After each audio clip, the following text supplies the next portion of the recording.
mukaaga tugende mawulire mu lulimi oluganda okuva mu bitundu bya Buganda eby'enjawulo. Waliwo bannabyabufuzi oba abasuubuzi oba bannagagga mu Amerika abaali bakoze ku Elon Musk kyeyakoze. Tekifaananira ddala bwe kityo. Naye bannabyabufuzi ebibiina by'obufuzi biteeka ssente mu campaign.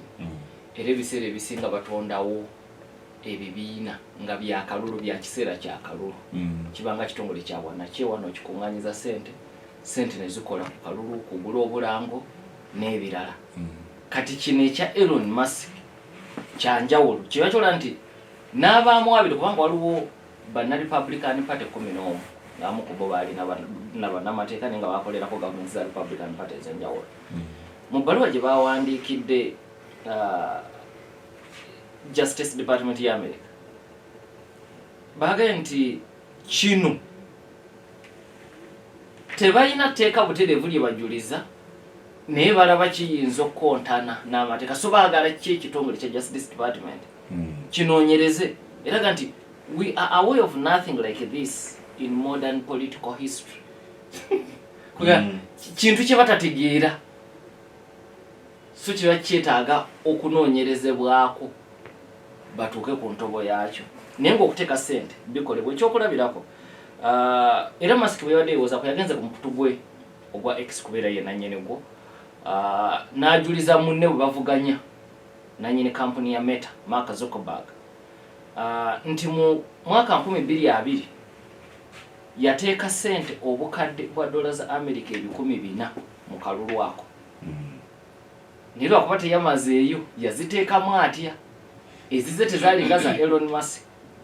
Zuckerberg ezize yaziteeka mu bibiina eby'enjawulo, si mu kibiina kimu ate si mu kibiina kyaddukanya, era ne zeeyambisibwa mu masaza ag'enjawulo okukola ebintu ebiyambako okugonza okulonda mu ssaza oba lya DP oba si lya DP. Ekyokulabirako jjukira akalwa kaali mu biseera bya COVID. Abakozi b'obukiiko bw'ebyokulonda amasaza ag'enjawulo okubawa ebintu ebibatangira okufuna COVID, masiki n'ebirala, okusomesa ku ddembe ly'abantu okulonda n'obuvunaanyizibwa bwabwe, civic education.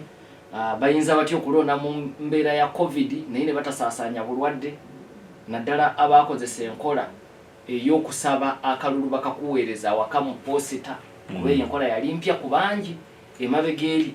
Enkola eyo ng'ekozesebwa naye ng'ekozesebwa balirirwe.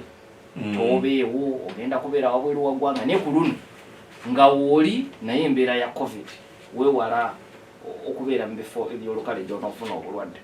N'okutambuza ebyuma bino ebikozesebwa mu kulonda. Ensimbi yaziwa abaddukanya ebyokulonda masaza ag'enjawulo. Kakati gw'abadde ayogerako kituufu ssente yaziteekamu naye yaziteekamu ate talina mirama gye yajjayo nga giganyula ba DP bokka.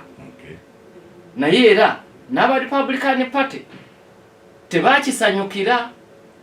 Baga nti era yadde yalabika ng'akikolera bonna naye era kirina engeri abantu gye kyabasikirizanga okuwagira candidate we kubeera bamanya nti naye naatukolera ebyekisabo ebiti kankuwa ekyokulabirako kiringa omuntu wano edda nabiraba nga tuli ewaffe yekasana mu kulonda kwa C9 nga bakandidate bateekawo emmotoka okusomba abantu okubaleeta ku polling station naye toyinza kumanya gw'oleese oba anaakulonda naye oba n'essuubi nti bwendeeta pick-up ng'eriko abantu 20 wakiri 15 bajja kulonda nze yataddemu. Kakati waliyo n'Amerika abaga nti gwe ssebo n'ogonza okulonda ebyuma ne babitambuza era omuntu ayinza oga nti naye kankawe ono yataddemu ensimbi oyo gw'ayagala ye candidate kigwawagira. Kati ampuliza njagala nkusigireko ekifaananyi okirabe bw'oti nti oli bw'ajja n'akuleetera entambula polling station eri mayiro 4 n'ateekawo emmotoka ebatambuza okubatwala ku polling station. Kuba polling station ez'omu byalo teziringa z'e Kampala naddala ate mu biseera biri ebyemabegako. So kakati naye Zuckerberg aba Republican Party bamuvumirira ng'olwalira aba DP bwe bali mu kuvumirira Elon Musk. Kakati ne DP kennyini mu midterms eza 2022 waliwo okulonda okw'okujjuza ebifo mu Senate ne mu House of Representatives. America kye bayita midterms. Democratic Party yateekawo $25 million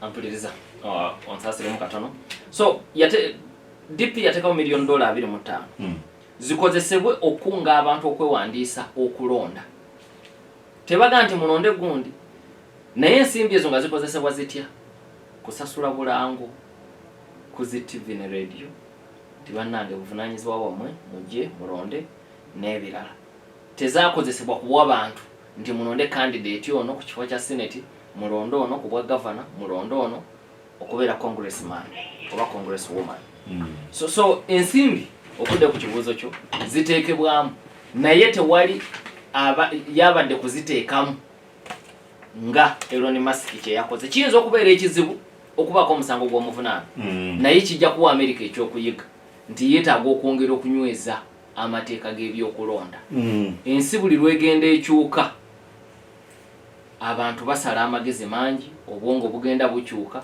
kati omuntu asobola okugulirira naye ng'ayise mu mateeka kubanga ekya Elon Musk kiri mu girasi nti bw'osoosowaza emiramu egyo ebiri amaze okwetaba mu kuteeka ekinku mu competition bw'anajja okulonda kubanga agambye ayagala candidate yeewandiisa ayagala mu America yeewandiisa yaganyulwa mu nteekateeka eyo ng'osobola okubeera namukisa okuwangula akakadde ka $1 ezo ensimbi nnyingi nnyo si mu America si wano wokka nini mu America omuntu okwata akakadde ka $1 si nsimbi zakuzanya so modeni eri America nga yeetegereza amateeka gaayo g'ebyokulonda sebo embuzi tebankadde awangale Ssaabasajja